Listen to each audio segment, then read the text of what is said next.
Hey guys, it's Ike, and welcome back to another edition of Bad Ramblings, the series where I ramble on badly. Today's topic is the second volume of a Yuri manga called After Hours. And after reading this volume, I can safely say that I highly recommend you reading this series.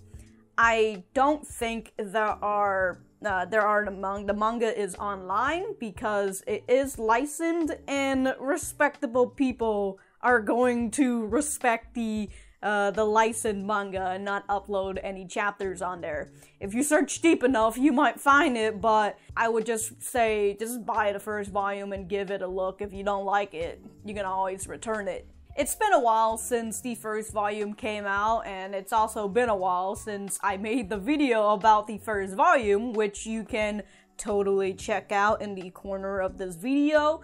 But let me tell you the short summary of it so you can kinda catch up to what it is. Emi Ashiana is 24, unemployed, and not really sure what she wants to do with her life.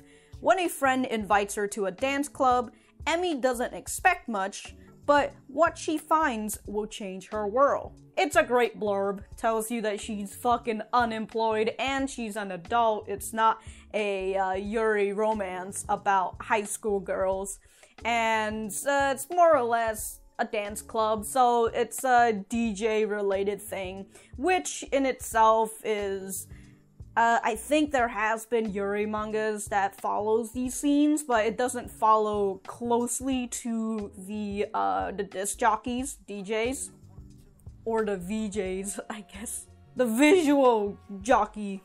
By the way, for some reason, when I said that there has been Yuri that follows these kind of scene, I'm just thinking of Nana, which isn't really a Yuri, and I don't really remember what Nana was about. Somebody refresh me on that. I'm about to head onto the spoiler arena, which would totally be fine for the most part because you can just read the manga I'm talking about online. But because you can't really find this online, you have to get the book, and I don't really want you guys to wait 2 days before going into the spoiler arena. Let me just give you a spoiler-free review on Volume 2. The first volume, towards the end, introduced a problem that I thought was going to be utter bullshit. And I was a bit skeptical going into Volume 2, but as Volume 2 continued and the problem from the previous volume was starting to be brought up, I liked the way it was handled, and I like that even though, I don't really like that even though they were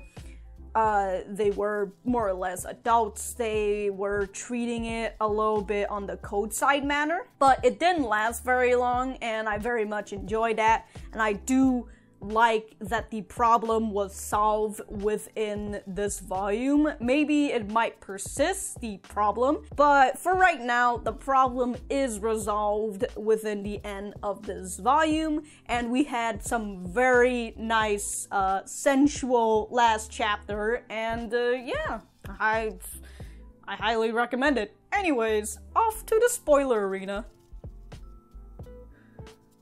So towards the end of Volume 1, we find out that Emi, the blonde girl, has a boyfriend, and she's also staying in an apartment with him. It's just that she hasn't been in that apartment for a good while now. But she's still paying off the rent. When it's her turn to pay the rent, she'll pay for it. But she's also still unemployed, so she's getting money from the whole unemployment shit. Well, that's what we learn in Volume 2, but in Volume 1, we just find out that she has a boyfriend, and she hasn't broken up with him yet. And that was what I was skeptical about, because I was like, ugh, it's like, why are you heading into this fucking new relationship when you still have a fucking boyfriend? And in Volume 2, they somewhat address it, because here with Emi, she still doesn't really, she kind of start to catch on to her feelings, saying that, like, oh, I might be falling in love with her, or I am in love with her. but there's still her problem with her boyfriend that she needs to deal with. And her friend from the first volume kind of comes back because Emi calls her in order to get the check. More or less, she's kind of the catalyst that started the problem, that started the drama in volume 2, because she forgets the check and Kay discovers it to find out that Emi has a boyfriend. And that's when the whole drama thing starts and Kay starts acting cold towards her. Kay does tell us that she wanted a more adult relationship, so maybe there might be some kind of backstory on her that maybe we might find out later on next volume, who knows. She wanted more of an adult relationship, but the thing that she's feeling right now is just jealousy. Because even though they're not actually dating, because the other guys from the group ask Emi saying, hey, are you dating Kay? Because you're always around her right now. But even Emi doesn't know whether they're dating or not. So, with that established, I'm totally cool with that if Emi is trying something new, but she's not really dating Kay. So I guess it's more like a side girl. So I guess it is still kind of cheating when you think about it, but shh. It's okay, she already broken up with him, so it's totally alright. We don't need to see this boy either, so, no hate for him, he's just a fucking cuck. There was also this other problem with Emi, because she is unemployed and she still doesn't really know what she wants to do. She and Kay thought up of this rave that they want to do. It's totally gonna be cool, y'all. But while they were doing all those plans, Emi starts feeling like Kay could do this all by herself, and if they take Emi out of the equation, nothing would really happen. So Emi starts feeling that self-doubt, and, she starts to feel like she's worthless, and I totally understand that, especially since she's fucking unemployed and all, and still trying to figure out what she wants to do in life. To which, by the way, has Emi just been staying in Kay's apartment, basically freeloading off of her, not paying for the bills? I mean, she is making Kay dinner, I guess maybe she's doing chores and all of that, but other than that, she's not paying for the rent for Kay, so, Kay's kind of doing everything else. Well then, anyways, all that drama builds up and Emi gets herself a pep talk where she finds the courage to talk to her boyfriend and break up with him. Then she returns to Kay's apartment where they talk about their fucking feelings, which is fucking great, man. Why can't we have more fucking scenes like these, where people just sit down and have a fucking conversation instead of accusing people or having a misunderstanding and not doing anything about it, and they just mope about it and sulk about it until somebody else has to come in and deal with their fucking problem.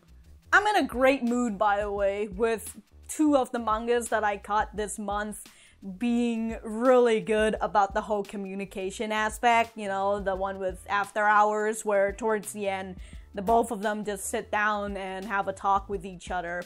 That was great, I love that. And afterwards, they had a very nice, sensual sex scene, and I really enjoyed that. That was really nice. Anyways, the other manga that I got, which was volume 6 of, A Kiss in White Lily for My Dearest Girl. This one is great too because we had this good scene where this girl says, we can't read minds, I don't know what you want until you tell me, or I can't understand you until you tell me. That whole thing. I made a whole statement about it on Twitter and Instagram.